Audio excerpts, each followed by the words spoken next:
Hi, everyone. Welcome to the podcast. Today, I have Josue with me, who is a LinkedIn famous data strategist and technology advisor, very opinionated on a lot of things, excellent technical content and advisory content. Josue, I'm so happy to talk to you. Welcome to the podcast. Thank you so very much for having me. It's a pleasure to be here and finally meet via video. Great.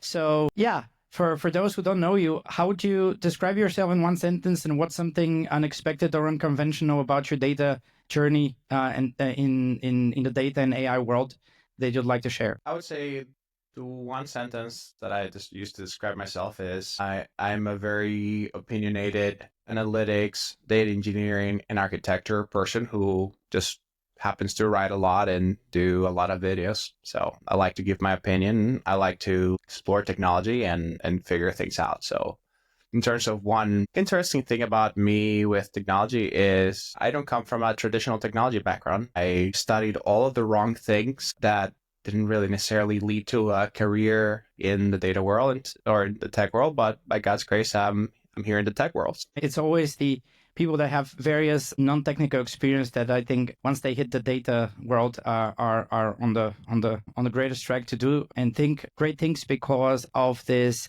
multitude of experiences that make data more interesting, more useful once you know about other things other than just tables and objects and basic stuff.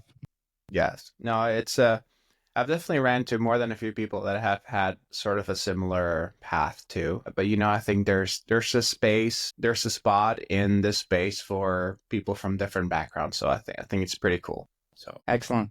So yeah, talking about data analytics, when was the last time you opened Excel instead of a proper data tool? Excel, well, I think Excel is I a don't say proper never data tool. because Databricks integrating into Excel, Python running inside Excel, all connectors popping up everywhere. That's apparently even the real data people are using it a lot lately. Yeah, I mean, Databricks, I think did the gated public preview the ability to upload an Excel spreadsheet into Genie to ask it questions with their LLM. So I think that was fun. To answer your question, I probably open Excel at least twice a week. So I think yesterday I was doing that test for Genie or that video with uploading Excel workbook into Genie. So I definitely was prepping up something for that.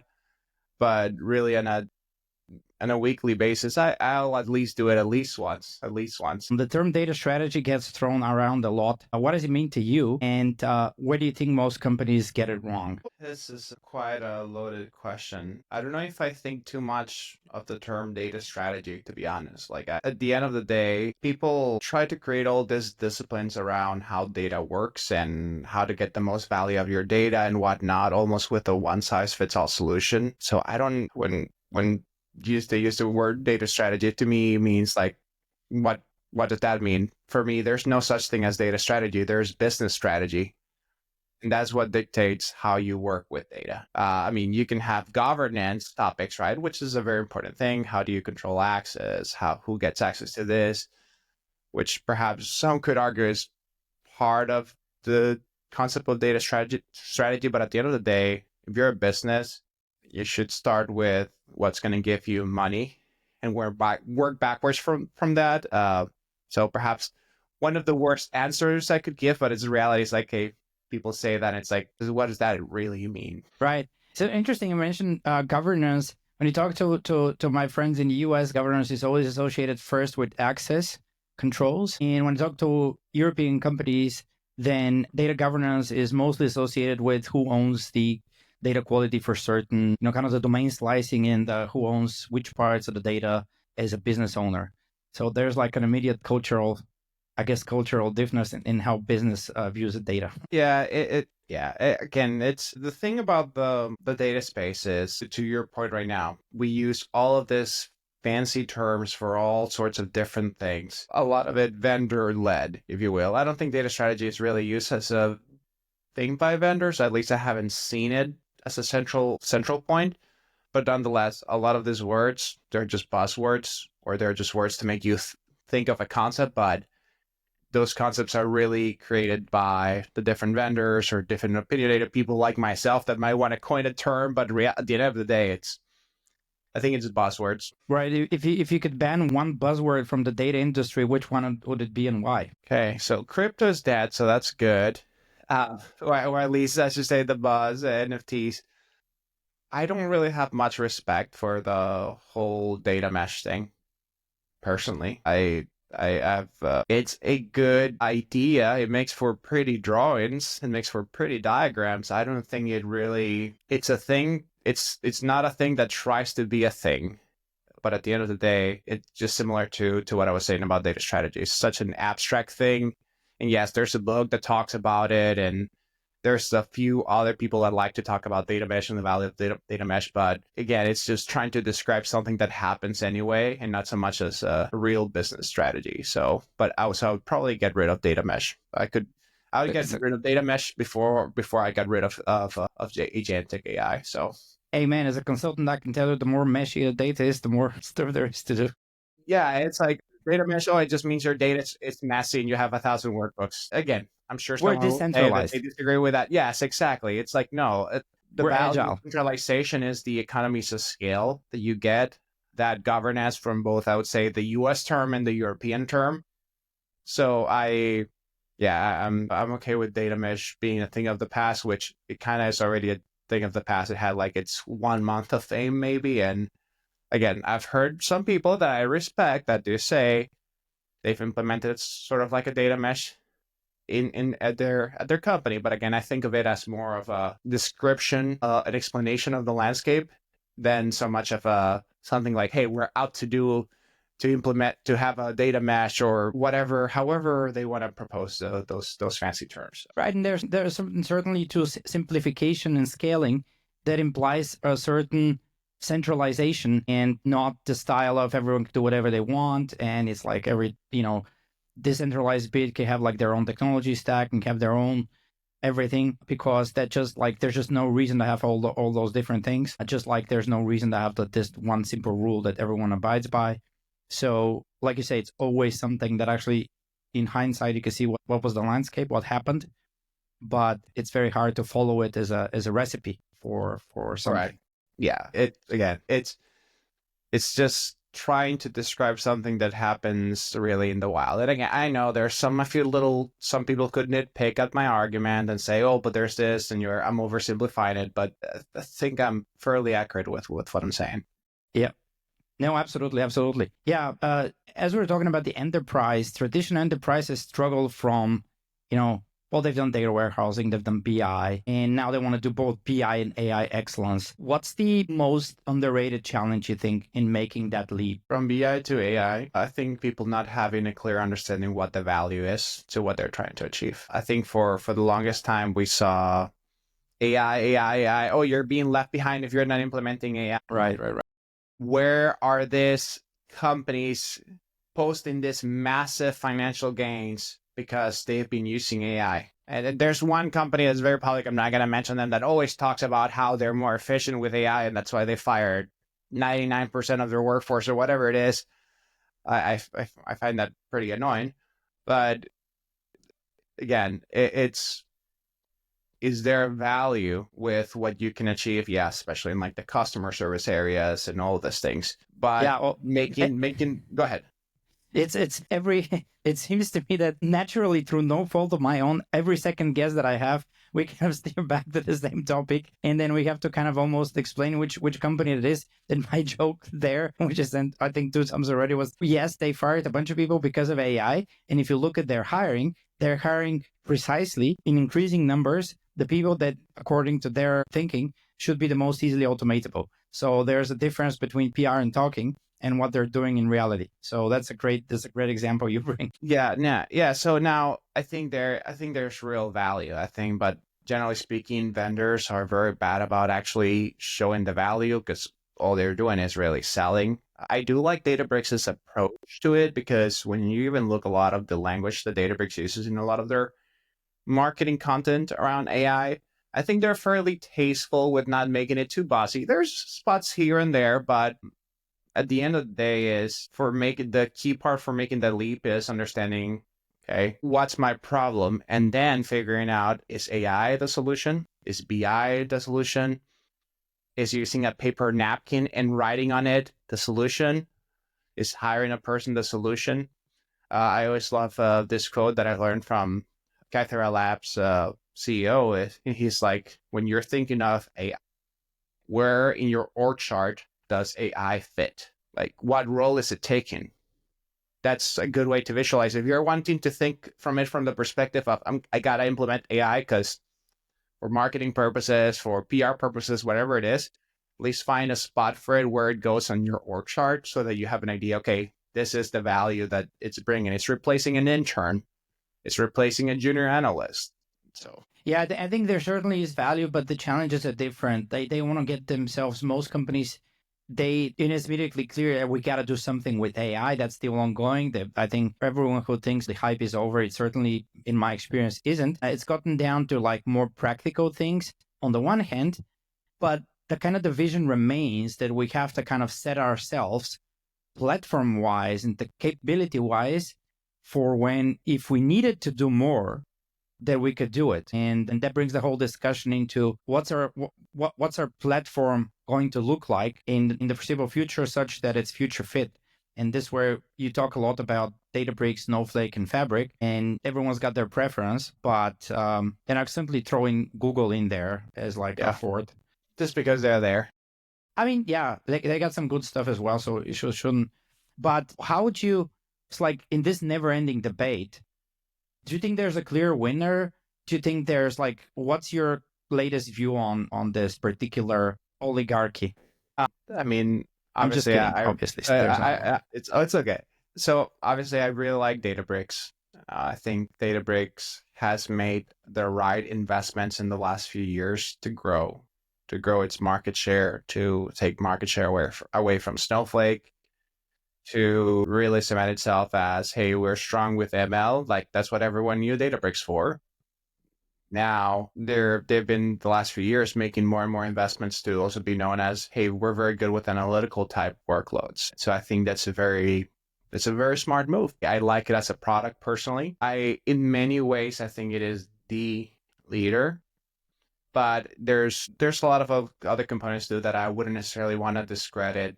Snowflake, for example. Snowflake has built a very reliable engine for the longest time.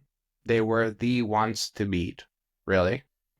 In some areas, I think Databricks has beaten them, but in some areas, I would argue that at some scale of data, I haven't tested the smaller scale data. That's one of my goals, upcoming goals, is I expect Snowflake is going to perform very well in those areas. So I wouldn't discount Snowflake. The other thing that Snowflake has done well is it has built a third-party ecosystem for partners, for partner companies. So it allows people to customize and pick and choose, okay, I want to do this for orchestration.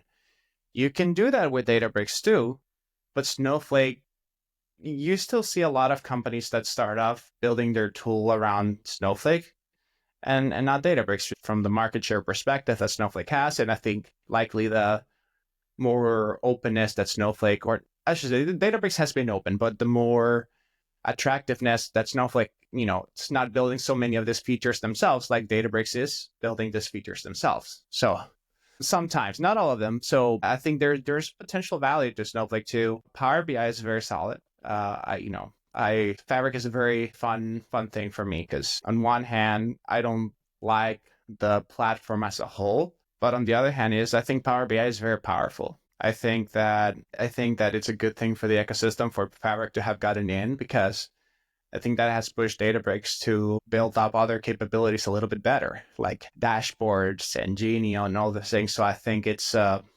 healthy thing for them to be there. I haven't been convinced as to, hey, Fabric is awesome. I would probably pick Snowflake over Fabric, but nonetheless, I think it's a good thing. BigQuery, I've only dabbled here and there with BigQuery. BigQuery biggest problem is that it is part of Google. I think that's the biggest problem, and honestly, that's a huge problem. And not speaking bad about Google, but just the reality of Azure and AWS, or AWS and Azure leading the market share, and that's where a lot of people's data is. So, and that's where Snowflake and Databricks meet their customers. To that extent, Fabric, who is in the Azure ecosystem, right? So, right, but kind of, Yeah, so if you're buying wholesale into Google, go with BigQuery, go with the whole Google ecosystem. It probably is a better choice for you. If you're all into Microsoft and you really really really want to do Fabric, go for it. But otherwise, just pick Databricks or Snowflake is what I usually say to my customers. It's just my opinionated view, but we partner with all four, and there's just usually there's obviously people that are absolutely adamant for either of those. And once they have their eyes set on something, there's just no benchmark, no strategy, no architecture, nothing can convince them otherwise. And that probably is an indicator that you really can't go wrong with either four, provided that you do a good job at implementing it, right?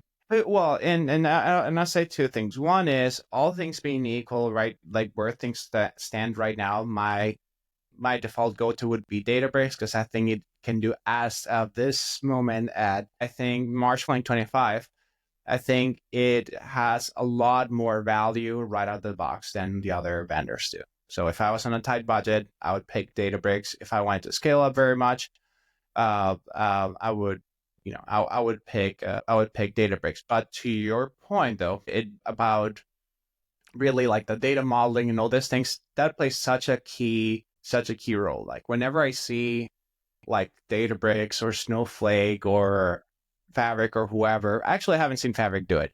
So if I see Databricks or Snowflake write like, oh, this customer switched from this other solution to us and save 5 times on their costs, my immediate thought is, how much discount did you give them? The other question is, how much tech debt did they clear? Did they clean up as part of that migration? Because at the end of the day, you do a migration and usually go through, like, clean up all the code and just refactor the pipeline, make things nice and efficient, right?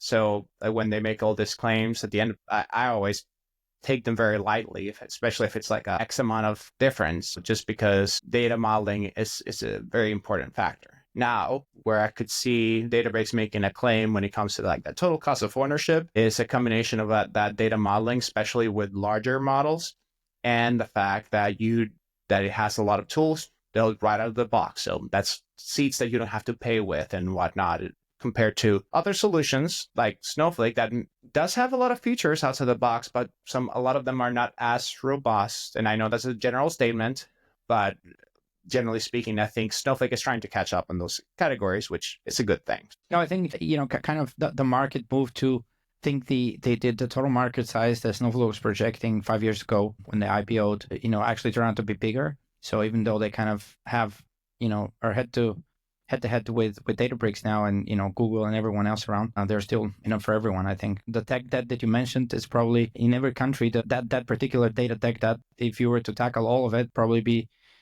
need to put a dollar amount on it, be larger than the national debt for that country. Well, what's funny too is, people do talk about tech debt. Oh, there's a lot of tech debt. We're building tech debt. We're doing this. I'm like, at the end of the day, your goal is not to build the most robust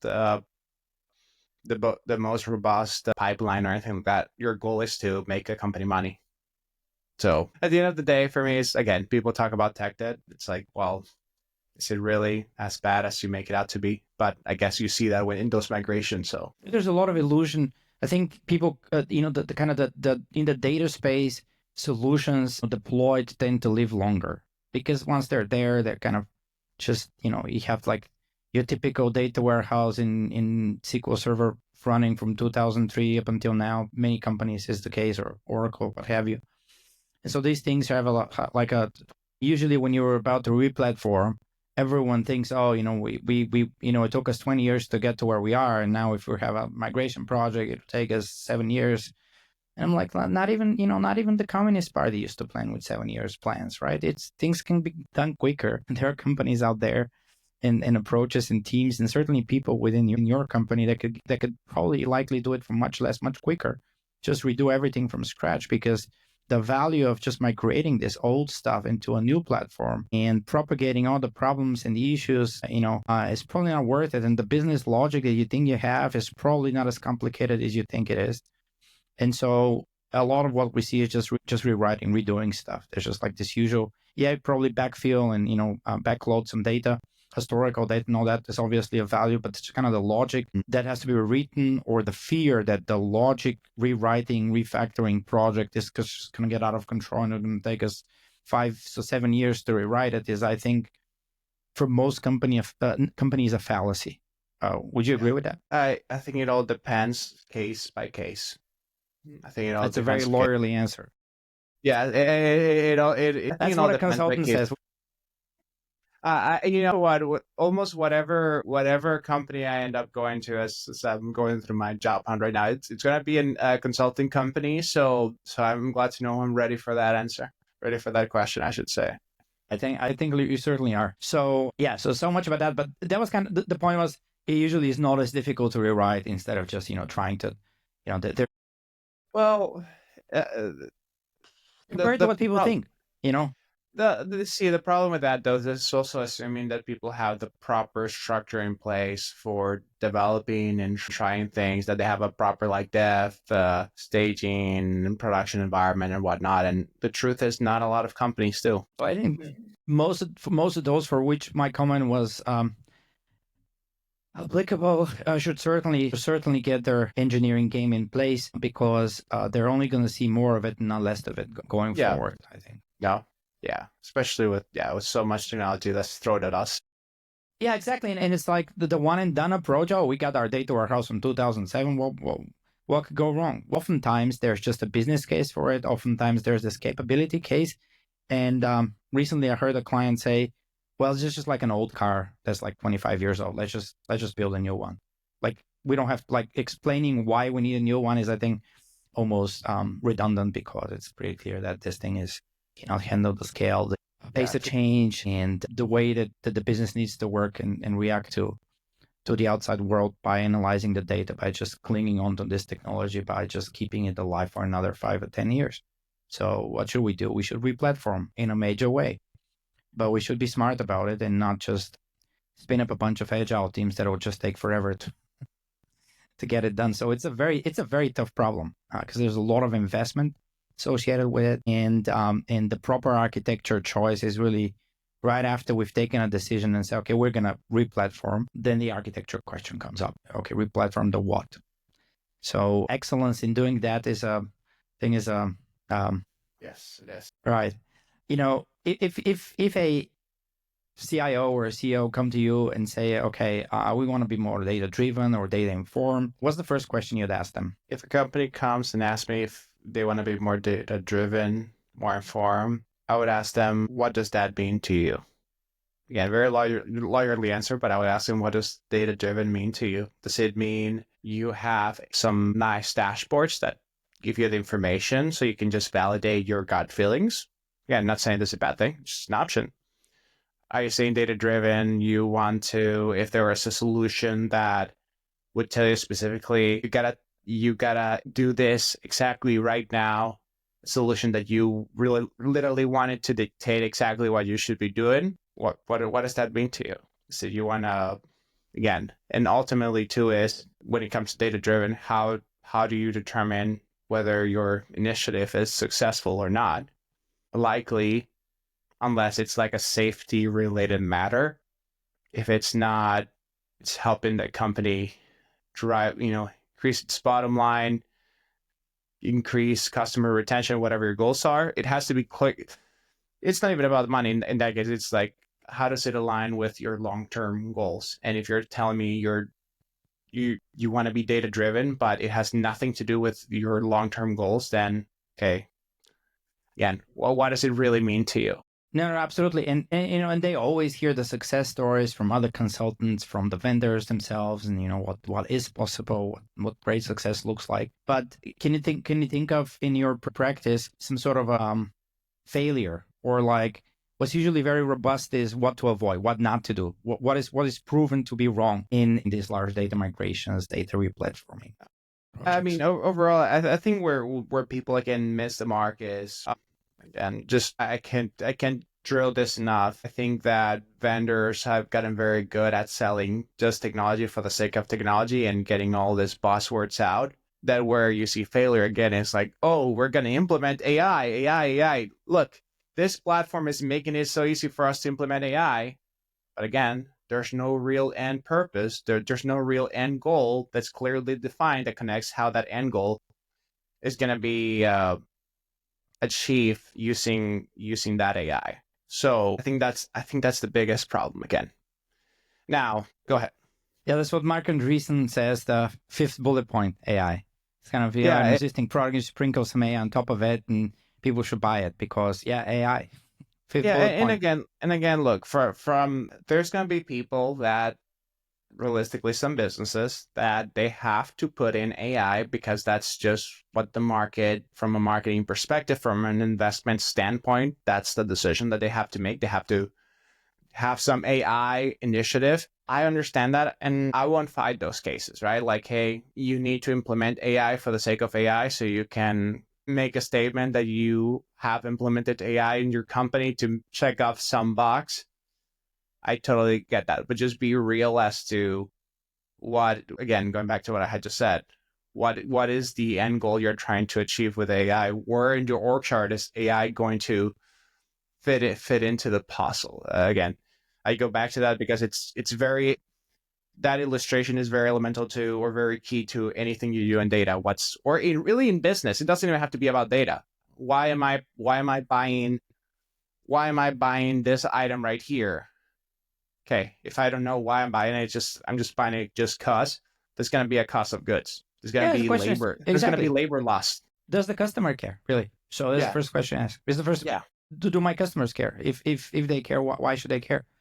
And it flows going, like you said, let's work backwards from that. Doesn't matter for my customers, right? Because there's, incremental savings here and there. Yeah, that's great stuff, but that's not really the major transformation thing. And your point to where does AI fit in your org chart?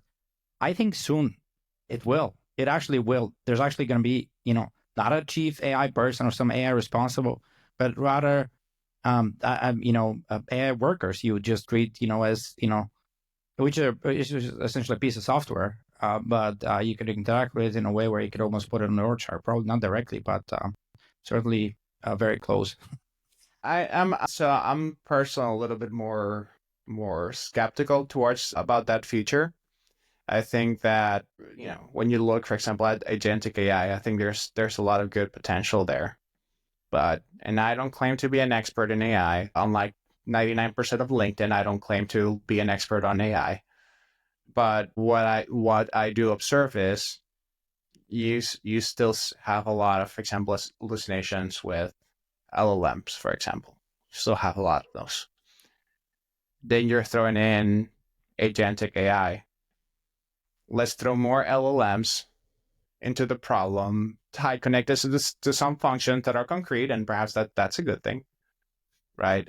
But yeah, I sense your diplomatic skepticism of talking about the future of AI, because it's literally the most talked about thing on LinkedIn, because it's like, for various reasons, and some of them are pretty good, some of them are not so good, but it certainly is over. Yeah, I mean, when you overly, with respect to people that might honestly really know their stuff, when you look at a ton of, okay, I can almost any time I hear a very wild, outlandish claim about AI from a CEO of blank AI company, whatever company that could be, you go into their profile, literally every single role that they've had, again, not for everyone, but every single role with this, very common, sales role, CEO talking very confidently about AI. Again, not saying people can't make a transition of their careers. That's certainly possible, but it's always interesting to see that path of salesperson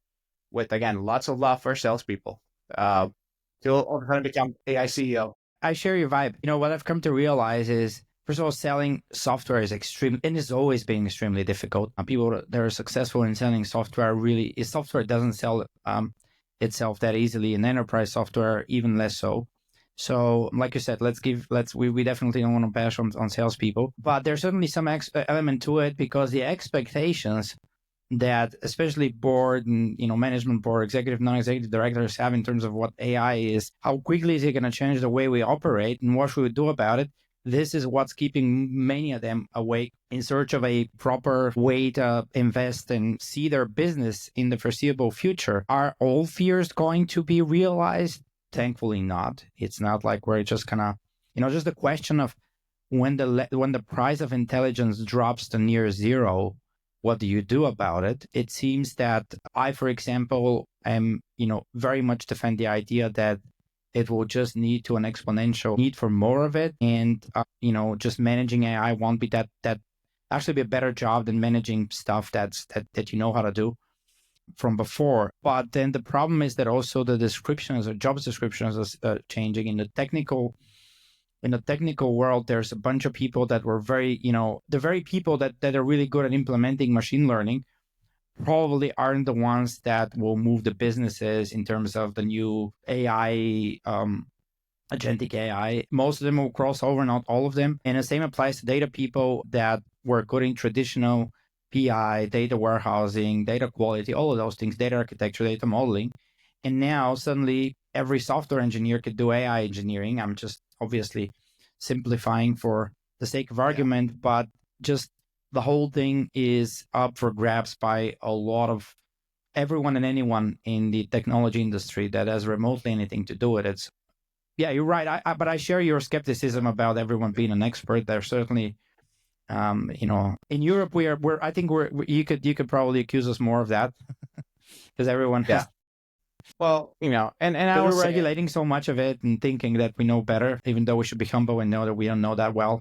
I will say something. I think that my approach to AI is one more tool. I don't think it should become the focal point because that's where it becomes disconnected from the business value. I think you should consider AI as perhaps a very good tool, a very powerful tool. But I think you just got to be careful that, again, in your effort to say, oh, I want to be more efficient with AI, you are blind to what it can or cannot do. Yeah, if in the future it can fully take the place of someone doing X, Y, Z, that's life, right? It's gonna be okay. But I think for now we should consider AI as a tool at your disposal, and this is just based on my experience seeing a lot of the work that super smart people with doing AI stuff can do and what they can't do. Yeah, I think it makes sense to stay on top of this, and especially if we're now seeing that also, the data platform companies, everyone is integrating also the open source models. There's a lot more choice. The whole thing is developing in a way where you could utilize it if you want to, just like you said, like one more tool. And it certainly will change how things are done. But before we strategize about what the future in 10 years will look like, let's just try to get our projects done on time and, proper way the next months. Yes. Which is what most companies should do. So is there any other technology trend that you absolutely follow and think is going to be a major shift in the next, let's say, 5 years that actually matters to businesses and to, software engineers, data engineers? I don't think there's anything so much that I can think of right now. I think the biggest trend is I think you're going to see more and more consolidation of data tools. There needs to be, I won't say the industries, or the companies, but I think there are some companies in some industries within tech that they shouldn't exist. I don't think they should exist. They should be part of a bigger platform like Databricks or Snowflake or whatnot, but by themselves, I don't think there should be. I think it's a feature and not I don't think a long-term company. I think it's going to be fun. I think to see the whole concept of apps, just as a distribution inside of like data platforms, like kind of like how Databricks has Databricks apps. I love. I'm excited to see what Sigma, which I'm a partner with them, so I'm biased with what I say, but I'm excited to see how like they build apps as part of what they're doing inside of their platform, just to make it easier to build apps. So again, it's hard to look 5 years ahead when the next month is always one release away from everyone saying that the world is about to change. So. Exactly. Every exec is one project away from being fired. Every, reorganization is around the corner. You never know. It's just, I think the fundamentals that matter, both on a personal level and on the company's level, that you should pay attention to. Yeah, and here's the reality of technology, right? We talk about how fast technology is moving, adapt or die. Look, there's companies that are running on SAP systems from 20 years ago and whatnot, like very established companies that are they're still running on legacy systems. Banks that are running on COBOL still. So I think it's easy to hear. I guess if you're selling a tech product, perhaps there is some value to say, hey, you really do have to adapt. I think there's value to that. But I think for every other industry that's not a tech industry, and like your supply chains and whatnot, slow and steady wins the race when it comes to implementation, because there's so many factors outside of the tech where you can easily catch errors. For example, let's say you are doing agentic AI for managing your shipments. And I'm just making something up. Managing your shipments as to what needs to go somewhere. All it takes is one hallucination to potentially for you to send out a ton of product out to some place that you shouldn't be sending out to. That's going to cost you a lot of money if you're a company, say like Apple or any of the other companies, right? That have that large scale, very pricey products. So again, it'll be. I'm cautious to say what 5 years from now looks like. Absolutely. And while still thinking about the agentic AI, there's just the Excel workarounds that just continue to keep the accounting and alive and risk management alive and a bunch of other stuff alive where you wouldn't believe. All roads in data begin in an Excel workbook, and all roads in data end in an Excel workbook, whether we like it or not. It's just what it is. Again, that's why we have AI, we had Genie having, hey, upload this Excel workbook.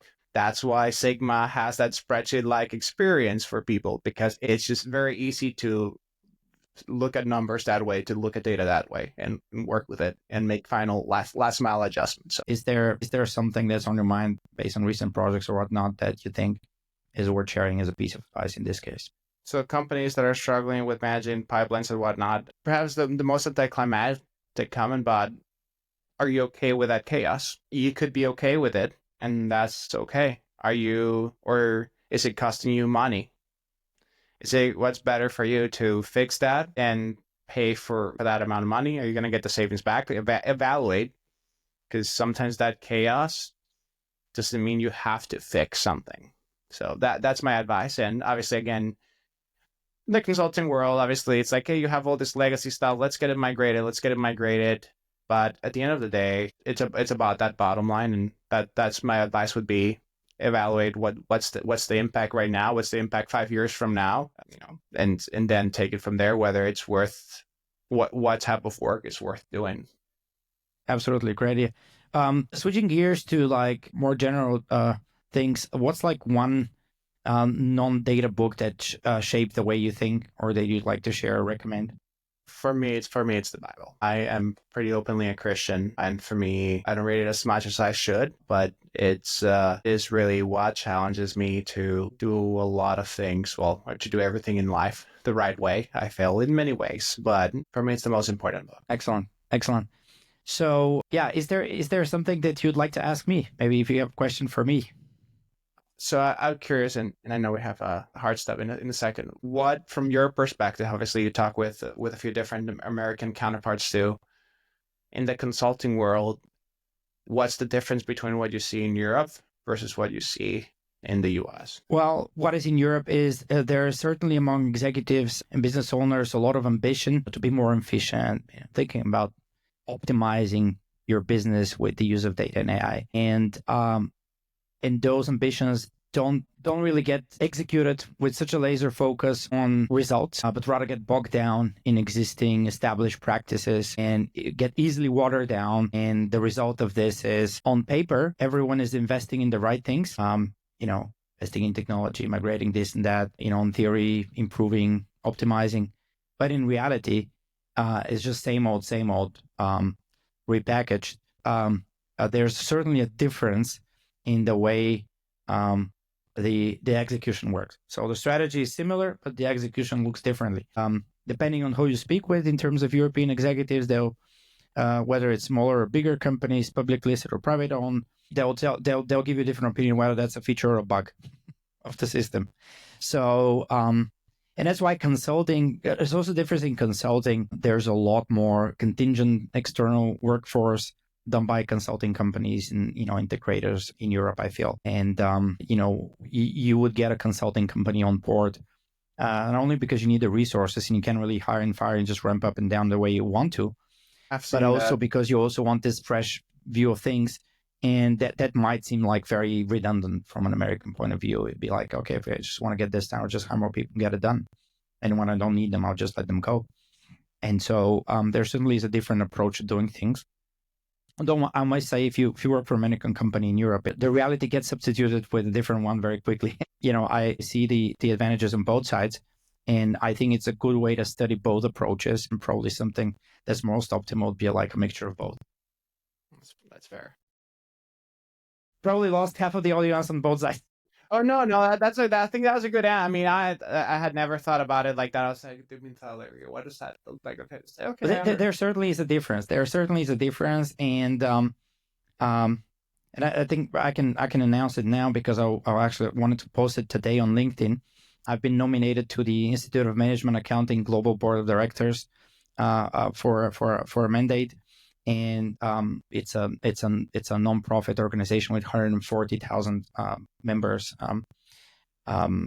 across the world, most of them in the US. We'll have a chance to speak with a lot of CFOs and heads of finance and people in data and data governance in those organizations that have touch points with IMA and their leaders. And it's, the European opinion is usually valued. And in a similar way, we in Europe would like to also kind of keep in touch with the best practices from the US. I was going to say, I once actually began studying for the Certified Management Accountant one, so I'm actually familiar with IMA, so fun stuff. Awesome. Yeah. Great. So plus I one didn't finish it. This is like 6 years ago, but yeah. Thanks so much. One last sentence. Yeah. How can people find you online and connect with you? So two things. They can find me on LinkedIn on JosueBogran. Hopefully you can put like a little thing just for people to spell my name there. And also on YouTube at JosueBogran channel. Thanks so much a lot, Josue. It was great chatting with you. Thank you so much. Very nice to meet you. Take care.